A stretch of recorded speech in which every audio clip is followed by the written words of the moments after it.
Okay, go ahead, Abdul. Why are you crying? There's one prophet who didn't die. What's her name? Methuselah. Isa. Who? Isa. Oh, Issa. You have a problem again. Can you support that from 7th century? I'm just saying. First of all, I don't even believe Issa is Jesus. We're already off the table on that one. My Jesus did die. My Jesus rose again.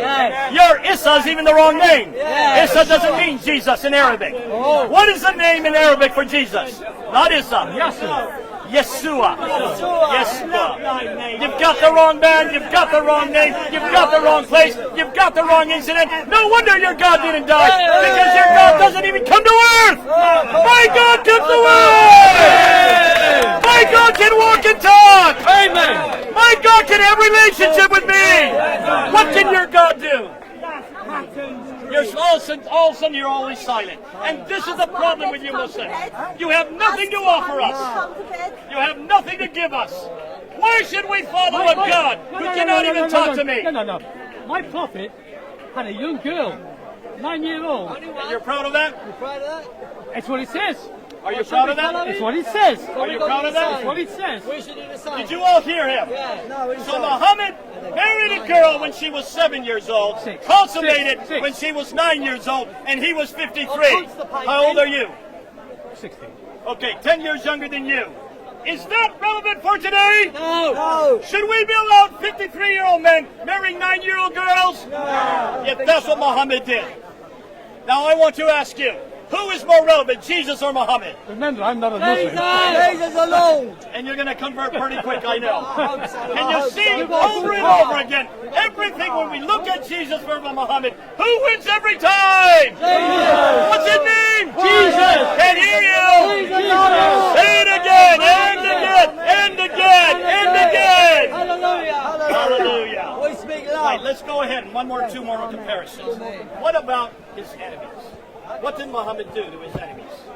Come on, man. Muhammad is identified as the best example to humanity, perfect pattern to follow, and you are telling me there is a possibility he might have enemies, Oh Jay? dear, he had enemies. He Are had you many sure, enemies. Jay? Why do you think he had such a problem coming to Medina? Everybody, especially Muhammad, had enemies. No, Now, I normally, disagree. what do you do with enemies? I disagree with that. All right, who did not The have reason enemies? I disagree with that, because Muhammad was so fast, he killed his enemies, and very soon he didn't have much enemies, Jay. Okay, you just answered the question. Every enemy that dared to put his head up against him, he had killed, assassinated. What about Asma bin Marwan? Asma bin Marwan wrote beautiful poem, yet poem was critiquing Muhammad. So what's wrong with that? Well, critiquing Muhammad didn't work that well in 7th You're doing century. it right there. I'm not critiquing Muhammad.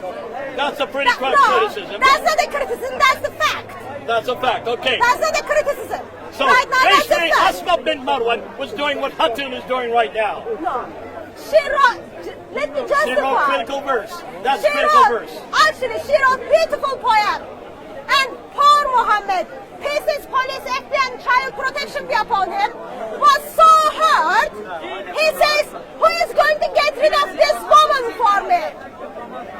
I'm so emotionally offended by this bigot for drawing me. In that occasion, he was so emotionally hurt for bigot to write poem against him. That's right. So what did Muhammad ask? Who is gonna get rid of this woman for me? And what did Umar, his almost blind follower, what did he do that night? Asma bin Marwan has kids. She is a mother who is responsible to look after her kids. 6 children And she's breastfeeding one of the child. in the bed. And Mr. Muslim turns up. What do you think he does? Do you think he brought flowers and then said, oh, poor you, you wrote poem against Muhammad, please withdraw your comment? No, she didn't even have that chance. No discussion, no debate. He took out his sword right into her heart, right? As she was suckling her baby, he plunged it through her heart. That is your own story. Show me where I'm wrong. Prove to me where I'm wrong. I'll give you 3 sources right now. Ibn Hisham, Al-Waqidi, Al-Tabari. I'm giving you 3 sources for that story. Go back to your tradition. Why do you want it to be lie? Because are you ashamed of your prophet? You wish it was, but it ain't. And you think it is funny, you are laughing. See? Jesus, what did he do to the adulterer? He forgave her. He forgave her! What did Muhammad do for the adulterer? He had her killed. Now getting back to this story. So you see here retribution, right?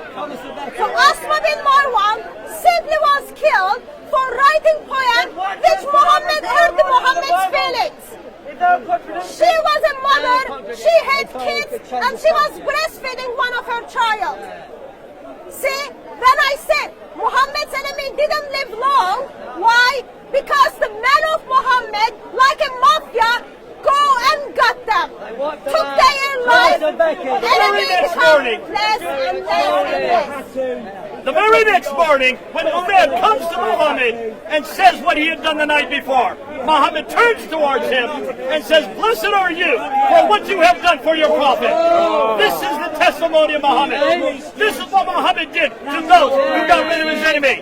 What did Jesus say? Jesus says, "Peter, put away your sword. He who lives by the sword dies by the sword." That's my Jesus! Ask for forgiveness, enemies. Since the beginning, God of Bible has been criticized. In the garden, men and women questioned the goodness of God. Throughout the history of Israel, people critiqued and questioned the goodness of God. Baby Jesus was criticized. Jesus in his ministry was criticized. People chose to walk away from him. People identify themselves as enemy of Jesus. There you go. Jesus let them go and live their life. Why? He said on the day of judgment, he is going to deal with it once for all. Versus what Muhammad did, got rid of the people. Jesus doesn't need assassins to defend his honor. Well spoken. He doesn't need assassins to defend his word Jesus, and his honor. well said. Jesus needs no one to defend his honor. Jesus willingly went to the cross. Would even let his disciples defend him. Would even not let his disciples defend him. That's my Jesus.